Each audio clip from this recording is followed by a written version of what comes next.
4월 말에 제가 주일 설교 말씀을 전할 때 엘리야 이야기를 한번 말씀을 나눴습니다. 세미한 소리로 말씀하시는 하나님에 대해서 저희가 말씀을 나누었는데 저 개인적으로 나누지 못한 부분이 있었어요. 그래서 연속해서 좀 말씀을 준비해 봤습니다. 연속해서 하는 설교라서 지난번 설교 내용을 다 기억하지 못하신 분들은 어떡하나 생각할 수 있을 텐데 그렇지 않으셔도 괜찮습니다. 지난번 말씀과 연관은 있지만 주제가 다르기 때문에 괜찮습니다.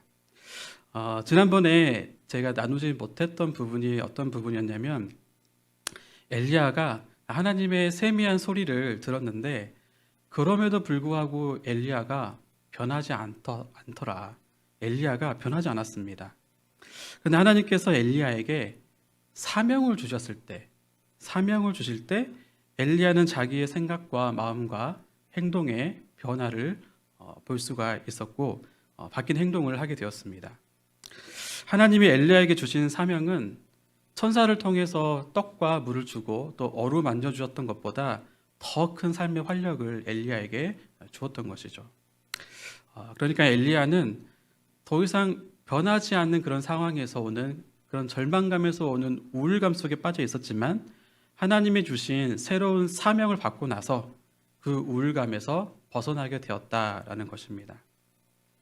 이 부분을 나누지 못해서 많이 아쉬웠는데 오늘 그 사명을 따라 사는 인생이라는 말씀으로 함께 말씀을 나눌 때에 정말 하나님께서 우리 각자에게 주신 그 사명이 있을 텐데 그 사명을 깨닫고 그 사명을 따라 사는 인생 속에서 하나님이 주시는 그 행복과 또 나의 의미와 또 하나님이 주시는 그런 기쁨이 여러분에게 충만하기를 간절히 바랍니다. 오늘 본문 말씀을 보면 본문의 구조 자체가 좀 흥미롭습니다. 왜냐하면 하나님께서 똑같은 질문을 2번 하시고 또 엘리야도 똑같은 답변을 2번 하기 때문인데요. 물론 다른 점이 있는데 다른 점은 그 두 번의 질문과 답변이 2번이 있는데 그 사이에 하나님께서 세미한 소리로 말씀하셨다라는 게 다르고 또 한 가지는 공간적으로 봤을 때 장소가 또 달랐습니다. 먼저 첫 번째 질문과 답변을 보면 시간적으로는 이 세미한 소리를 듣기 전이었는데요. 또 공간적으로는 엘리야가 호렙산에 도착해서 굴 속에 머물러 있을 때였습니다. 이때 하나님은 굴 속에 있는 엘리야에게 찾아가서 엘리야야 내가 어찌하여 여기 있느냐라고 이렇게 물으셨죠. 그래서 열왕기상 19장 9절에 보면은 제가 읽어보겠습니다. 엘리야가 그곳 굴에 들어가 거기서 머물더니 여호와의 말씀이 그에게 임하여 이르시되 엘리야야 내가 어찌하여 여기 있느냐. 이 질문에 대한 답변을 10절에서 엘리야가 답변합니다. 그가 대답하되 내가 만군의 하나님 여호와께 열심히 유별하오니 이는 이스라엘 자손이 주의 언약을 버리고 주의 제단을 헐며 칼로 주의 선지자들을 죽였음이오며 오직 나만 남았거늘 그들이 내 생명을 찾아 빼앗으려 하나이다. 이 질문과 답변 후에 세미한 소리가 있었고 그리고 나서 2번째 질문을 똑같이 그 전에 했던 질문을 똑같이 하게 됩니다. 그게 이제 13절과 또 14절에 나와 있죠. 엘리야는 왜 이 똑같은 내용으로 대답을 하나님께 했을까요? 엘리야는 하나님께서 이 세미한 소리 가운데 계신다는 것을 그런 방식으로 하나님이 임재하신다는 것을 보았고 또 경험을 했습니다. 하지만 그것 자체가 엘리야의 마음을 변화시키지는 못했습니다. 그래서 여전히 하나님 앞에서 엘리야는 탄식만 지금 하고 있는 건데요. 어떤 탄식이었냐면 엘리야 스스로 가졌던 하나님의 열심, 엘리야가 스스로 가졌던 하나님의 열심은 이 우상 숭배자들을 다 제거하는 거였거든요. 그런데 그 일에 하나님께서 왜 앞장서시지 않으셨습니까? 이것이 바로 엘리야의 탄식이었습니다. 하나님은 도대체 무엇을 하시며 또 우상 숭배자들을 왜 그냥 두고만 있으시는가? 여기에 계속적으로 아직까지도 세미한 소리 가운데 계신 하나님을 봤음에도 불만이 있었던 것이죠. 엘리야는 누구보다 하나님을 위한 열심이 있는 사람이었습니다. 하지만 그 열심 때문에 하나님을 의심하고 또 하나님을 못 믿어하거나 불평하게 된다면 여러분 그것을 과연 하나님에 대한 열심이라고 할 수 있을까요? 그럴 수 없을 것 같습니다. 엘리야는 자기가 원하는 뜻대로 결과가 나오지 않으니까 지금 삐뚤어져 있는 거예요. 이 세미한 소리 가운데 계신 하나님을 경험하고서도 변하지 않는 것을 보니까 삐뚤어져도 좀 많이 삐뚤어졌던 것 같습니다. 여러분은 이 삐뚤어진 자녀나 또 삐뚤어진 사람들을 이렇게 만나게 되면 어떻게 대하십니까? 당장 내 눈에 좋게 보이려고 일방적으로 이렇게 행동을 고치라라고 말을 하게 되면 아마 별 효력이 없을 것입니다. 오히려 더 이렇게 반발할 수가 있겠죠. 그럴 때는 당황하지 말고 저 사람이 지금 왜 저러나 한번 좀 이해해 볼 수 있는, 이해하는 그런 노력이 필요합니다. 하나님께서도 지금 삐뚤어진 엘리야를 보시면서 너 왜 이렇게 지금 삐뚤어져 있냐? 내가 일하는 방식을 너 아직도 모르겠니? 이런 식으로 짜증내거나 질책하거나 혼내지 않으셨습니다. 하나님은 당황하지 않으시고 엘리야의 연약한 모습을 다 이해하고 있다는 듯이, 또 엘리야가 지금 왜 이러고 있는지를 다 아시고 있다는 듯이, 또 엘리야의 있는 모습 그대로를 다 받아주시면서 부드럽게 엘리야의 이름을 불러주셨습니다. 엘리야야, 내가 어찌하여 여기 있느냐라고 부르셨죠. 이것을 그냥 문자적으로만 읽지 마시고 듣지 마시고 하나님의 사랑의 소리라고 한번 상상을 하면서 다시 한번 들어보십시오. 엘리야야, 내가 어찌하여 여기에 있느냐. 여러분 혹시 최근에 여러분 호칭들이 많이 있을 거예요. 할아버지도 있을 것이고 선생님, 사장님, 부장님 이런 호칭이 많이 있을 텐데 그런 호칭 말고 여러분의 이름을 불러준 사람이 최근에 있었습니까? 게다가 좀 부드럽고 친절하게 여러분의 이름을 불러준 적이 최근에 있으셨습니까? 사회적으로 여러 위치에 있다 보니까 이런 호칭들은 많이 듣게 되는데 나의 이름이 불려질 때는 그리 많지가 않는 것 같습니다. 지금 한번 자기 자신의 이름을 최대한 부드럽고 친절하게 한번 불러보시겠습니까? 네, 한번 지금 실습을 해보세요. 자기 이름을 넣어서 장훈아 이렇게 좀 친절하고 부드럽게 한번 불러보시기 바랍니다. 속으로 말고요. 입 밖에 내서. 네, 김주병 기사님은 아신 것 같은데 자기 이름을 그렇게 좀 부르게 되면요, 좀 설명하기 힘든 어떤 뭉클함이 좀 느껴집니다. 저도 가끔 부드럽고 친절하게 저의 이름을 불러줄 때 참 그럴 때마다 좀 나를 이해해 주는 것 같고 또 내가 이해받고 있다라는 그런 느낌을 받게 되는데, 사실 저와 여러분이 살아가는 이 현대 사회가 아주 치열한 무한 경쟁 시대이기 때문에, 경쟁 사회이기 때문에 참 1등만 기억하고 1등만 알아주고 1등의 이름만 불러주는 그런 사회가 되어버렸잖아요. 이 사회적인 구조가 만들어낸 그 1등만 기억하고 성공한 사람만 기억하고 실패한 사람은 잊혀져 버리는 이런 세상에서 누군가 나의 이름을 기억하고 또 내 이름을 불러준다면 그 마음이 참 행복할 것입니다. 그래서 가끔씩 여러분도 자기 스스로에게 이렇게 친절하게 이름을 한번 불러주시고 또 나뿐만이 아니라 또 가족의 남편의 이름도 좀 불러주시고 또 함께 있는 사람들의 이름을 불러주면 어떨까 싶습니다. 딱딱하게 호칭만 부르지 마시고요. 사랑하는 성도 여러분, 우리도 이러는데요. 하나님은 우리의 이름을, 여러분의 이름을 너무도 잘 알고 계시죠. 그리고 아실 뿐만이 아니라 항상 우리의 이름을 불러주시는 분이십니다. 나태주 시인 아시죠? 그 시인의 풀꽃이라는 시에서 이렇게 읊었습니다. 자세히 보아야 예쁘다. 오래 보아야 사랑스럽다. 너도 그렇다. 우리 대부분은 이 풀꽃처럼 화려하지도 않고 또 주목받지도 못하고 알고 보면 참 불쌍하고 또 찌질한 모습도 보이기도 합니다.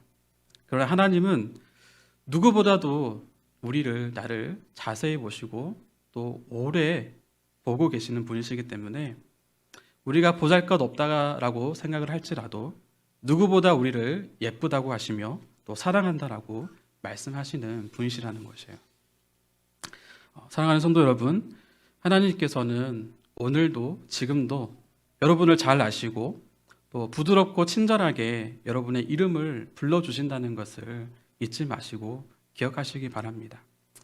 하나님은 이렇게 엘리야 이름을 다정하게 부르시면서 세 가지의 사명을 주셨습니다. 15절에서 16절에 나와 있는데 15절에 보면은 하사엘에게 기름을 부어서 아람의 왕이 되게 하라는 사명을 주셨고, 또 16절에 보면 예후에게 기름을 부어 이스라엘의 왕이 되게 하라라고 사명을 주셨습니다. 그 16절에 또 이어서 엘리사에게 기름을 부어 너를 대신하여 선지자가 되게 하라라고 사명을 주셨습니다.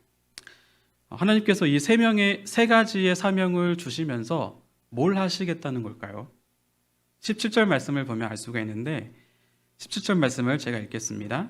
하사엘의 칼을 피하는 자를 예후가 죽일 것이요 예후의 칼을 피하는 자를 엘리사가 죽이리라. 이 말씀은 하나님께서 지금 기름 부어질 사람들을 통해서 이스라엘의 우상 숭배자들을 반드시 처벌하시겠다라는 것을 지금 사명을 주시면서 설명해 주고 있는 거거든요. 하나님은 이렇게 지금 엘리야에게 사명을 주시면서 하나씩 문제를 정리해 가고 계십니다. 먼저 엘리야가 마음속에 탄식했던 일, 이 우상 숭배자들을 처벌하지 않으시는 것에 대해서 하나님께서 내가 그것을 행하겠다라고 말씀을 하고 계시고, 또 이어서 하나님은 엘리야가 한 말 중에서 팩트 체크도 한번 해주십니다. 엘리야가 선지자들이 다 죽고 오직 나만 남았다라고 이렇게 2번이나 말을 했지만 하나님은 바알에게 무릎을 꿇지 않는 7,000명을 남겨두었다라고 이렇게 말씀을 해주셨죠. 이렇게 엘리야는 하나님의 세미한 소리 가운데 사명을 듣게 되고 또 그 사명을 감당하고자 일어서서 길을 떠났습니다.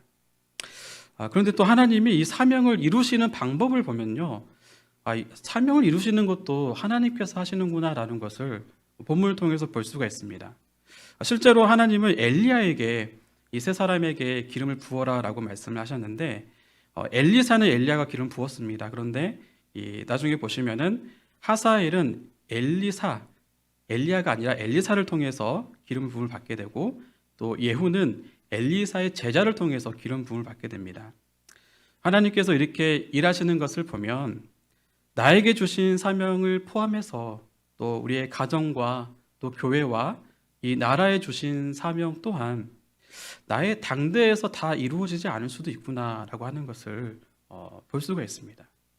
중요한 것은 하나님께서는 우리에게 사명을 주시는 분이시고 그 사명을 우리를 통해서 또 우리 후손을 통해서 반드시 이루고 마시는 그런 하나님이시라는 것입니다. 지금까지 이 엘리야의 사명 이야기를 좀 전해드렸는데, 기억하셔야 될 부분은 하나님께서 엘리야에게 사명을 주셨고 그 엘리야가 그 사명을 듣고 우울함을 극복하고 이겨내고 다시금 그의 삶을 헤쳐나갔다라고 하는 것을 여러분이 기억하셨으면 좋겠습니다. 저도 이 사명에 대해서 사실 진지하게 생각을 할 수 있었던 것은 사실 다윗교회에 와서였습니다. 좀 늦은 감이 있지만 이 사명에 대해서 좀 더 깊이 생각을 할 수 있게 되었는데, 잘 아시겠지만 저희 담임 목사님께서 이 사명에 대한 정말 많이 강조를 하셔왔잖아요. 정말 귀가 아프게 정말 반복적으로 많이 말씀해 주셨습니다. 그리고 저는 개인적으로 이 다윗교회에 있으면서 배운 것이 있어요. 어떤 걸 배웠냐면 이 사명은 힘들어서 그만두는 것이 아니구나 라고 하는 것을 배웠습니다.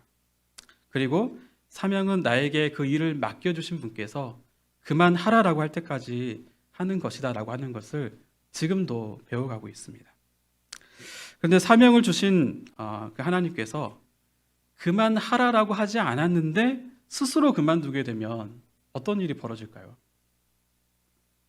여러분에게 겁을 주려고 하는 것이 아니고 이 다윗 왕의 케이스를 한번 저희가 눈여겨볼 필요가 있습니다. 다윗 왕은 아시다시피 이스라엘의 왕이었죠. 그리고 이스라엘 왕으로서 그가 가진 사명은 그 전쟁을 수행하면서 다른 민족들을 물리치는 것이었습니다. 그리고 수많은 전투에서 다윗은 승리를 거두었죠. 그런데 이 권력의 정점에 다윗이 이르렀을 때 어떻게 했냐면 그 전쟁에 출전을 하지 않았습니다. 이 군대 장관인 요압에게 맡기고 자신은 왕궁에 그냥 편안히 있었던 것이죠. 사무엘하 11장 1절에 보면 제가 읽어보겠습니다. 그 해가 돌아와 왕들이 출전할 때가 되매 다윗이 요압과 그에게 있는 그의 부하들과 온 이스라엘 군대를 보내니 그들이 암몬 자손을 멸하고 랍바를 에워쌌고 다윗은 예루살렘에 그대로 있더라. 이 자신의 사명을 망각하고 이 편안하게 다윗이 왕궁에 남겨져 있을 때 그 이후에 어떤 일이 일어났는지 아마 다들 아실 겁니다. 정말 다윗은 걷잡을 수 없는 그 죄악의 소용돌이에 빠지게 되었습니다. 그 죄명에 대해서는 언급하지 않겠습니다. 이 사명을 망각하거나 또 사명 없이 살 때가 우리의 인생 가운데 좀 위험한 순간이 될 수 있다는 것을 말씀드리는 것입니다. 그래서 여러분, 내게 주신 사명이 무엇인가? 이거는 인간의 기본적인 그런 고뇌이기도 하죠. 내게 주신 사명이 무엇인지를 의도적으로 늘 생각을 해야 되고, 또 힘들어도 그 사명을 감당해야 되겠다는 그런 마음이, 그런 각오가 우리에게 필요한 것입니다. 야곱의 경우를 한번 볼까요? 이 야곱은 형 에서를 속였잖아요. 그래서 에서가 야곱을 죽이려고 했습니다. 그래서 야곱이 살기 위해서 도망쳤죠.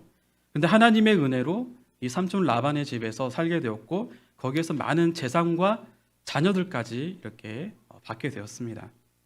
그런데 다시 집으로 돌아갈 때 야곱은 에서가 400명이나 되는 부하를 거느리고 온다는 소식을 듣고 매우 두렵고 답답해했습니다. 물론 나중에는 그게 자기를 치는 게 아니었다는 걸 알게 되었지만, 그래도 처음 들었을 때에는 굉장히 두려워했고 답답해했습니다. 만약에 야곱이 예전처럼 혼자였더라면 이번에도 그냥 쉽게 도망칠 수 있을 것 같습니다. 근데 지금은 이 야곱이 지켜야 할 재산도 많이 있을 뿐더러 야곱에게 딸린 가족들도 굉장히 많이 생긴 거죠. 이 가장으로서 책임져야 할 일들이, 책임져야 할 것들이 너무 많이 생겨버린 것입니다. 야곱이 하나님께 복을 받았지만 그 복을 누리기 위해서는 그가 가장으로서 책임져야 할 부분이 있었고, 지켜야 할 것들이 있었고, 다시 말해서 힘들고 어렵더라도 그가 가진 사명을 이끌고 나가야 하는 그런 사명이 있었습니다. 그래서 야곱은 더 이상 피할 수가 없었고, 회피할 수 없었고, 에서와 정면 돌파를 하게 되었고, 그리고 결과적으로는 하나님의 은혜로 멋진 화해를 하게 되었습니다. 사명은 어렵고 힘들 수가 있습니다. 나 외에 이렇게 책임지고 또 해결해야 할 일들이 너무 많아서 무거운 짐처럼 여겨질 수도 있습니다. 하지만 하나님께서 우리에게 주신 이 사명을 따라 살아갈 때에 힘들지만 그 속에서 내 존재의 의미를 찾을 수가 있고, 내가 살아있다는 것을 정말로 느낄 수가 있고, 또 하나님으로부터 내가 부름 받았다, 하나님의 인도하심 속에서 내가 그 부름을 따라가는 가운데 하나님이 주시는 평안과 또 기쁨으로도 여러분 살아갈 수가 있습니다. 자, 그러면 여러분의 사명은 무엇입니까? 여러분의 사명은 무엇입니까? 하나님께서 여러분에게 시키신 일, 여러분에게 맡겨주신 일이 무엇입니까? 참 이게 쉬우면서도 참 어렵게 느껴집니다. 그렇다고 그냥 좋아 보이는 일, 내가 하고 있는 일 아무거나 가지고 와서 이것이 사명입니다라고 이렇게 또 우길 수는 없잖아요. 마냥 우길 수는 없습니다. 그래서 지금부터 이 사명을 깨닫는 방법과 또 이 영적인 원리에 대해서 좀 도움이 되는 말씀을 드리도록 하겠습니다. 가장 먼저 우리가 분명하게 할 것은, 하나님께서는 하나님의 자녀라면 하나님의 자녀에게 사명을 각자 다 주셨다는 것입니다. 아무도 그냥 이 세상에 던져진 존재는 없다는 것이죠. 마치 퍼즐 조각을 맞추는 것처럼, 퍼즐 조각의 그 조각처럼 각자에게 맡겨주신 자리, 각자에게 맡겨주신 사명이 우리 하나님의 자녀에게는 다 있는 것입니다. 그리고 하나님의 자녀는요, 그런 사명이 있는데 그런 사명을 깨달아야 되잖아요. 근데 하나님의 자녀는, 하나님의 자녀라면 그 사명을 반드시 깨달을 수 있는 그런 존재라고 말할 수 있습니다. 왜냐하면 하나님의 자녀에게는, 우리들에게는 성령님이 계시고 그 성령님께서 우리에게 그 사명을 알려주시기 때문입니다. 로마서 8장 6절에 보면 육신의 생각은 사망이요 영의 생각은 생명과 평안이니라 라고 말씀하고 있습니다. 이 영의 생각은 생명과 평안이라고 말씀하는데 여기에서 영은 성령님을 말하고 있습니다. 그러니까 예수님을 주님으로 고백하는 우리 모두에게는 성령님께서 우리 안에 거하시고 성령님께서 우리 안에 내주하고 계시기 때문에 우리는 그 성령님을 통해서 우리 영의 생각, 성령의 생각을 할 수 있다는 것입니다. 근데 이거랑 같이 굉장히 중요한 게 있는데 우리가 항상 성령님을 생각할 때는요, 성령님만 따로 이렇게 독립적으로 생각을 하면 안 됩니다. 성령님은 항상 말씀과 같이 말씀 안에서 일하시고 역사하신다는 것을 우리가 기억을 해야 됩니다. 그러니까 이 영의 생각은 다시 말해서 우리가 말씀 안에서 생각하는 것이다 라고 생각을 하면 됩니다. 그런데 이게 핵심입니다. 여러분, 우리가 사명을 깨닫는 것은요, 기도를 막 열심히 해서 또 성령님이 내 안에 계시니까 성령님께 자꾸 물어보면서 너는 이거 해라, 너는 이렇게 불렀다, 이런 식으로 기계적으로 우리에게 알려주셔서 우리가 사명을 깨닫는 것이 아닌 것입니다.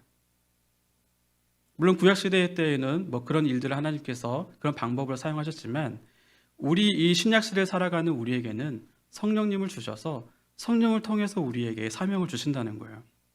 그래서 우리가 이 말씀을 읽고 또 말씀 안에서 생각하는 가운데, 말씀으로 우리가 기도하는 가운데 성령님께서는 인격적으로 우리에게 나의 사명에 대해서, 우리의 사명에 대해서, 우리의 갈 바에 대해서 알려주신다는 것입니다. 그리고 이 사명의 내용은 각자 다릅니다. 각자에게 다른 사명을 하나님께서 주십니다.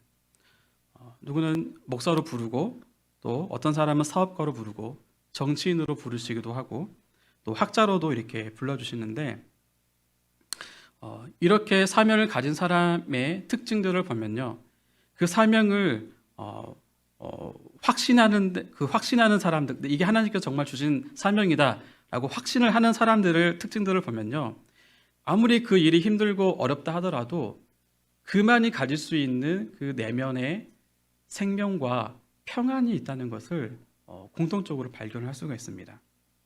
그러니까 오늘 말씀을 보면은 로마서 8장 6절에 보면은 영의 생각은 생명과 평안이니라 라고 말씀을 하고 있는데 이 영의 생각, 성령의 생각, 말씀으로 생각하는 자에게는 이 생명과 평안이 있다라고 말씀을 하고 있기 때문입니다.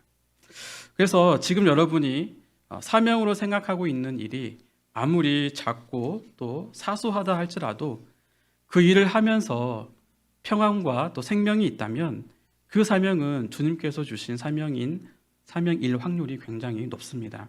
그리고 많은 분들이 이렇게 사명에 순종하면서 점점 더 이게 나의 사명이구나 라고 확신을 가지며 살아가고 있습니다.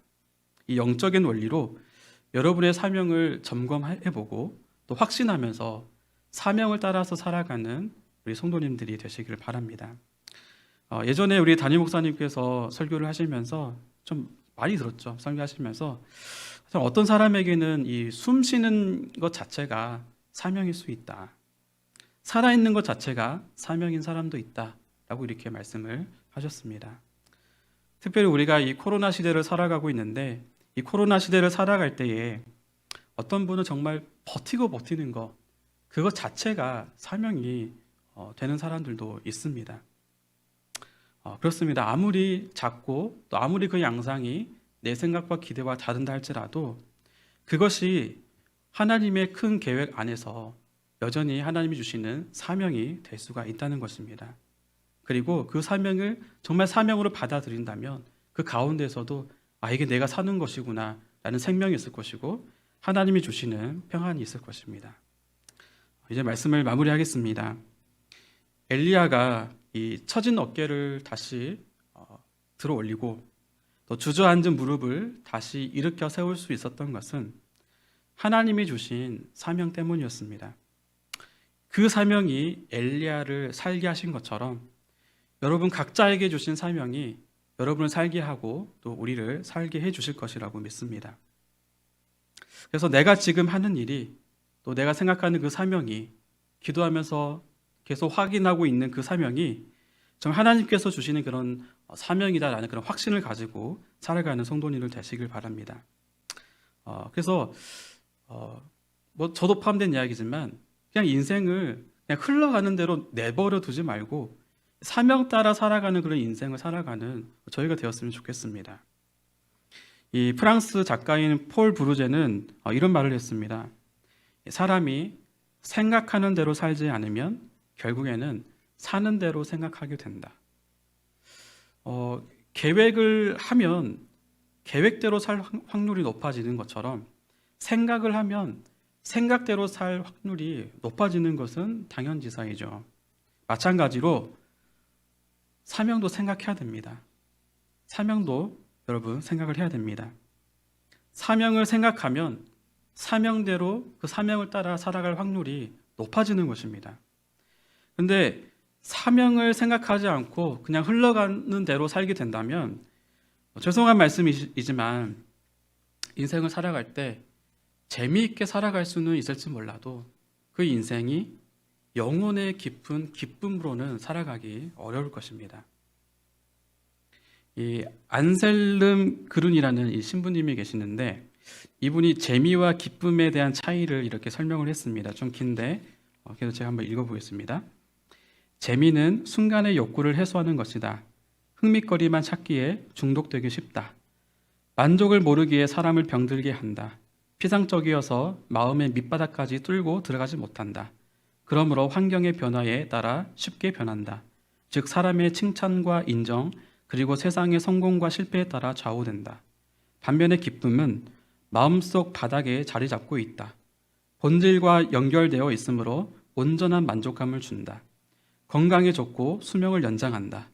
흘리는 눈물을 닦아주고 삶에 생동감을 준다. 아주 깊은 곳에서 솟아나는 샘물과 같아서 누구도 빼앗을 수 없다. 기쁨은 영혼의 품격이다. 그 기쁨은 하나님과 연결되어 있기 때문이다. 이 재미와 기쁨에 대한 차이를 여러분 기억하시기 바랍니다. 기억해 보시기 바랍니다. 이 사명을 생각을 하면서 여러분 사명을 깨달으면서 그냥 재미가 아닌 우리의 인생 가운데 하나님이 주시는 그런 기쁨, 하나님이 주시는 그런 생명, 또 하나님이 주시는 그런 평화 가운데 살아가길 바랍니다. 물론 이 사명을 감당하는 삶이 때로는 힘들고 또 버겁고 재미가 없을 때도 분명히 있지만 이 사명을 감당하는 곳에서 하나님께서 우리에게 그 영혼의 기쁨을 또 영혼의 평안을 그리고 참된 생명을 주시리라고 믿습니다. 그래서 우리가 이 길을 다 걸어갈 때에 언젠가 주님이 다시 오시는 날 우리의 그 모든 행했던 것들을 주님을 따르고자 헌신하는 것들을 다 신원하여 주시고 또 잘했다 충성된 종이다라고 이렇게 칭찬해 주실 줄로 믿습니다. 사랑하는 성도 여러분, 주님이 주신 그 사명을 깨닫고 그 사명을 따라 살아가는 인생을 사시기를 주님의 이름으로 축원합니다.